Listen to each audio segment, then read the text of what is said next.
सगळ्यांच्याच नजरा खिळलेल्या आहेत त्या विधान भवनात। कारण टीम इंडियाचे खेळाडू आता विधान भवनात पोहोचलेले आहेत आणि हीच आताची महत्त्वाची बातमी आहे। विधान भवनात खेळाडूंचं जंगी स्वागत होतंय। सरकारकडून जगज्जेत्यांचा सन्मान केला जातोय। टीम इंडियाचे खेळाडू मुख्यमंत्र्यांच्या निवासस्थानी सुद्धा पोहोचलेले होते। वर्षा या मुख्यमंत्र्यांचं शासकीय निवासस्थान, या ठिकाणी टीम इंडियाचे हे सगळे क्रिकेटपटू पोहोचलेले होते।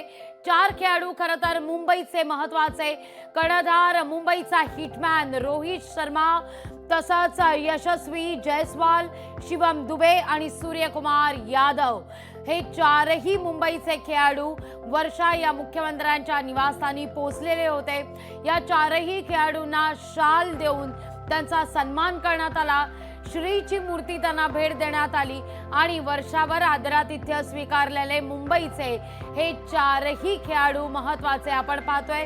या ठिकाणी डॉक्टर श्रीकांत शिंदे देखील आपल्याला दिसत आहेत आपल्या मुलासह, कारण अगदी लहानग्यांपासून मोठ्यांपर्यंत सगळ्यांमध्येच क्रेज आहे ती मुंबईचा राजा असलेल्या रोहित शर्माची।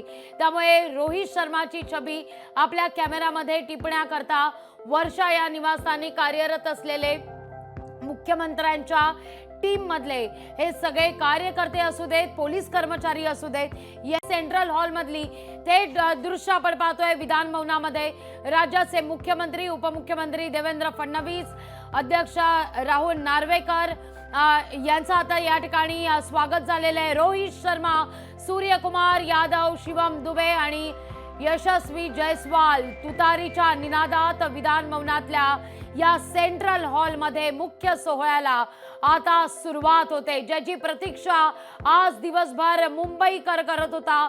आज विधान भवन परिसरातले सगळे, मग ते मीडिया कर्मी असू देत किंवा आमदार सुद्धा, थेट जाते सेंट्रल हॉल मध्ये।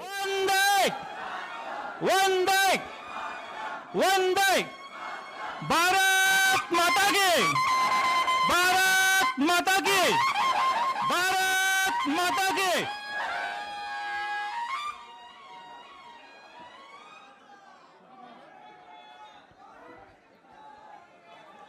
भारत माता की वंदे, वंदे, वंदे।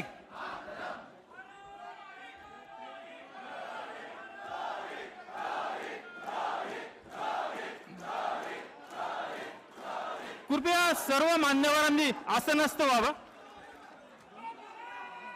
अधिक जाणून घेण्याकरता थेट जाते विधान भवन परिसरामध्ये। डाव्या बाजूला ही दृश्य अशीच सुरू राहतील। थेट जाते आमचे प्रतिनिधी स्वप्नील जाधव यांच्याकडे। स्वप्नील, केवळ काल मुंबईच्या रस्त्यांवरच नाही रोहित रोहित असा जयघोष घुमत होता, तर आज सेंट्रल हॉलमध्ये विधान भवनात देखील हेच वातावरण पाहायला मिळतंय।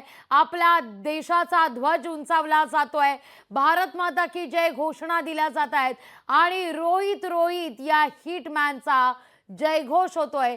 विक्ट्री सुद्धा तितकीच मोठी आहे।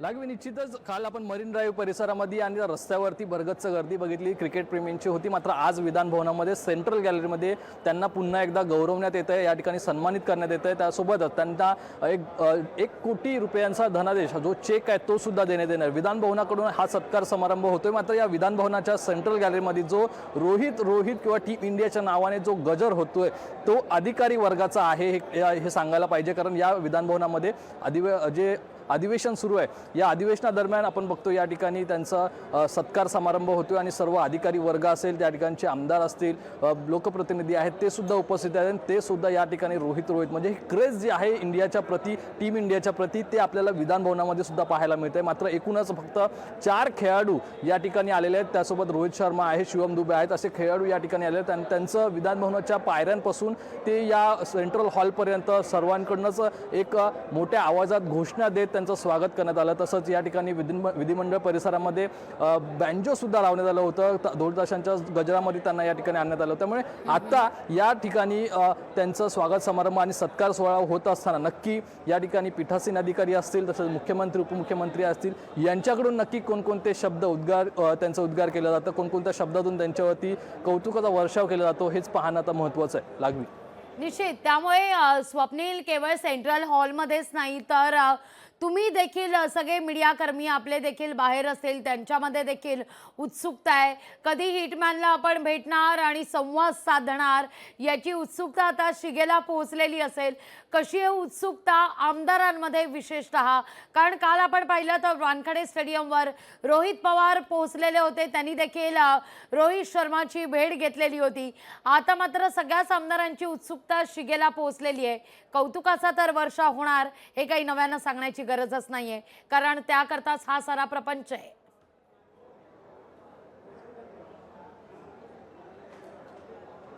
लागवी नक्कीच आमदारांमध्ये आणि खासदारांमध्ये सुद्धा या ठिकाणी उत्सुकता पाहायला मिळाली. काही लोक त्या ठिकाणी वानखेडे स्टेडियमवरती गेले होते, त्या ठिकाणचा सोहळा अनुभवला आणि आता ते थेट या ठिकाणी सेंट्रल गॅलरीमध्ये आपण बघतो. या ठिकाणी सुद्धा आमदार मोठ्या प्रमाणात आमदार असतील, माजी आमदार असतील, हे सुद्धा या ठिकाणी आहेत. सकाळपासूनच हे विधिमंडळाचे वातावरण ते क्रिकेटमय झालं होतं, कारण बॅनरबाजी आपण बघितले तर विधानभवनाच्या बाहेर सुद्धा आपण ती थेट दाखवली होती. यानंतर विधिमंडळाच्या या सेंट्रल हॉलमध्ये सुद्धा बॅनर्स लावण्यात आलेले आहेत. त्याप्रमाणे तिकडे क्रिकेटमय माहोल झालेला आहे. ज्या ठिकाणी संविधानिक काम सुरू असतं, याच ठिकाणी आज कुठेतरी खेळाचा एक वावर पाहायला मिळतोय, खेळाचा वाव पाहायला मिळतोय आणि याचमुळे कुठेतरी बॅनरबाजी सुद्धा पाहायला मिळत आहे. याच दरम्यान आमदारांमध्ये सुद्धा खुशीचं एकूण आनंदाचं वातावरण आहे. त्याचप्रमाणे या ठिकाणी जे पत्रकार वर्ग आहेत त्यांचं सुद्धा मोठ्या प्रमाणात आनंदाचं वातावरण आहे. रोहित शर्मा हे नक्की काय संबोधित करतो, मराठीमध्ये बोलतो की हिंदीमध्ये बोलतो, त्याची भाषणाची सुरुवात कशी होते, या सर्व गोष्टींवरती सर्वांचं लक्ष आहे. मात्र थोड्याच वेळामध्ये या ठिकाणी हा सत्कार समारंभ सुरू होतोय, यामधूनच आपल्याला थेट पाहायला मिळेल. लागवी निश्चित. स्वप्नील, जसा तू उल्लेख केला, या सत्कार सोहळ्याला सुरुवात ही होते आहे, झालेली आहे किंबहुना राष्ट्रगीताना या सन्मान सोहळ्याला खऱ्या अर्थानं प्रारंभ झालेला आहे. ध्वज या ठिकाणी आपल्या देशाचा आपण पाहतोय, सारांचा सूर अभिमानानं भरून आलेला आहे. मग ती राजकीय मंडळी असू दे, सांस्कृतिक क्षेत्रातली मंडळी असू दे. काल सुद्धा स्वप्नील आपण मुंबईचा माहोल पाहिलेला होता. अगदी इतकी गर्दी मुंबईनं कधी अनुभवलेली नव्हती, न भूतो न भविष्यती असं हे सगळं वातावरण काल मुंबापुरीत पाहायला मिळालेलं होतं. आज मात्र सेंट्रल हॉलमध्ये होत असलेला सन्मान, स्वप्नील, इतिहासात घडत असलेली ही पहिलीच घटना म्हणावी का, की क्रिकेटर विधान भवनात पोहोचतायत आणि हा सगळा सन्मान सोहळा होतोय. राज्याचे मुख्यमंत्री त्यांना सन्मानित करतायत, अवघं विधानमंडळ त्या ठिकाणी उपस्थित आहे. काय सांगशील? लागवी नक्कीच ऐतिहासिक घटना आहे आणि पहिलीच घटना आहे. राज्याचं पावसाळी अधिवेशन सुरू असताना विश्वविजेता टीम इंडिया आहे, ती कप घेऊन या ठिकाणी इंडियामध्ये दाखल होते. त्याच दरम्यान या अधिवेशनादरम्यानच मरीन ड्राईव्ह म्हणजे थोड्याच अंतराचं जे परिसर आहे, याच अंतरावरती काल आपण बघितलं तर मोठ्या प्रमाणात गर्दी होती. नंतर आज काही आमदारांकडून विधानसभा अध्यक्ष असतील, राज्याचे मुख्यमंत्री असतील, यांना सुद्धा जाऊन विनंती केली होती की भारतीय संघाचं स्वागत हे विधानभवनामध्ये सुद्धा झालं पाहिजे. या अधिवेशनादरम्यान हा कप सुद्धा भारतात आलेला, त्यामुळे या अधिवेशनादरम्यान कप आलेला आणि एकूणच सर्व योग जुळून आल्यामुळे आज या ठिकाणी आपण बघतोय विधानभवनाच्या सेंट्रल गॅलरीमध्ये या सर्व खेळाडूंचं स्वागत होतोय, तिथे सत्कार होतोय. खरं तर इतिहासामध्ये ही पहिलीच घटना आहे. 2007 रोजी जो विश्वकप जिंकला होता, यानंतर मरीन ड्राईव्ह परिसरामध्ये रॅली निघाली होती. मात्र नंतर 2011ला मुंबईमध्येच विश्वकप होता, तो सुद्धा जिंकला होता, त्यामुळे रॅली निघाली नव्हती. मात्र एकूणच 15 ते वर्षांपासूनचा नंतर दुष्काळ जो होता रॅलीसाठी आणि एक विश्वविजेता T20 कपसाठी, तो पूर्ण झालेला होता आणि याच आनंदातून आज या ठिकाणी विधानभवनामध्ये या खेळाडूंचं एक स्वागत होतोय, त्यांचा सत्कार होतोय. खरं तर ही ऐतिहासिक बाब आहे आणि पहिलीच ही घटना आहे आणि ही ज्या अशा प्रकारच्या ज्या कार्यक्रमांच्या मालिका आहेत. काही सेकंद थांबवते. नीलम गोरे बोलतायत, थेट जाते सेंट्रल हॉलमध्ये. शिवाजी महाराजांचा आणि आजच्या दिवशी ही घोषणा द्यायला काही हरकत नाही मला असं वाटतं. आणि तेव्हा म्हणजे ICC T20 2024 विश्वचषक विजेत्या भारतीय क्रिकेट संघाचा आज या विधिमंडळाच्या सभागृहामध्ये आपण सर्वजणांचं मी स्वागत करते. जे विधान परिषद किंवा विधानसभेचे आमदार आहेत त्यांना कल्पना आहे, पण बाकी प्रेक्षकांना माझी विनंती आहे की आज या कार्यक्रमामध्ये माननीय मुख्यमंत्री एकनाथजी शिंदे, विधानसभेचे अध्यक्ष राहुलजी नार्वेकर, उपमुख्यमंत्री देवेंद्र फडणवीस, उपमुख्यमंत्री अजितदादा पवार, संसदीय कार्यमंत्री चंद्रकांतदादा पाटील, विरोधी पक्षनेते अमरदासजी दानवे, तसंच आपल्या क्रिकेट संघाचे आशिष शेलार आणि सगळे पदाधिकारी उपस्थित आहेत. आणि आजच्या कार्यक्रमामध्ये मी सगळ्यात प्रथम आपल्या कर्णधार रोहित शर्मा यांचं आपण टाळ्या वाजवून जोरदार स्वागत करूया.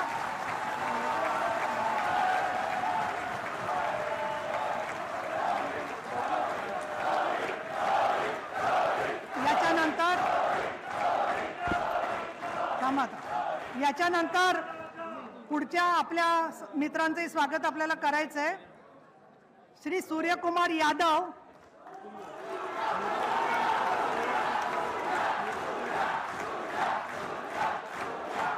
चला थांबा. श्री यशस्वी जयस्वाल,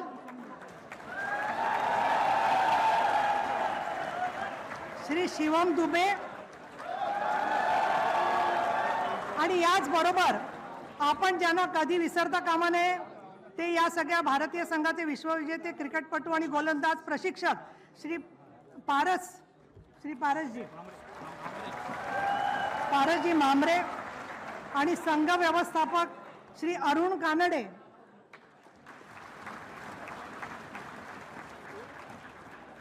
यांचं आज सगळ्यांचं इथे आगमन झालेलं आहे. आणि अनेक वर्षांनी हा आपल्याला जे विजय प्रचंड असा मिळालेला आहे तो ऐतिहासिक विजय आहे. आणि मला तरी जे आठवत आहे त्याच्यानुसार विधान भवनामध्ये पहिल्यांदाच असा स्वागताचा कार्यक्रम होतोय.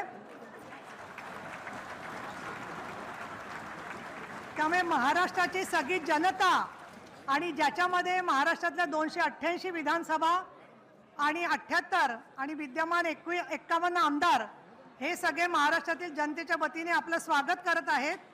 आणि मला खात्री आहे की ज्या वेळेला हे क्रिकेटचे सामने चालू होते त्यावेळेला प्रत्येक घराघरामधल्या कुटुंबातल्या प्रत्येक व्यक्तीने तुमच्यासाठी प्रार्थना केलेली आहे की तुम्हाला विजय मिळू दे आणि त्या प्रत्येकाचे आशीर्वाद आपल्याला मिळालेले आहेत. आजच्या दिवशी भारताची ही जी अभूतपूर्व असा विजय आहे तसाच 2013ला महेंद्रसिंग धोनी यांच्याही सोबत आपल्याला असाच विजय मिळाला होता. आणि भारत विश्वविजेता क्रिकेट क्षेत्रात झालेला आहे. तसं सर्व क्षेत्रात येण्यासाठी आपण सगळे एकत्र येऊया आणि आजचा हा कार्यक्रम शांततेने आणि मी नम्रपणाने सांगते मी उपसभापती आहे त्यामुळे शिस्तीने पार पाडायचं आहे अशा पद्धतीची मी विनंती करते आणि 2 शब्द संपवते. आपल्या सगळ्यांचं स्वागत. जय महाराष्ट्र. लोकशाही मराठी ऐका, पहा, जागरूक रहा.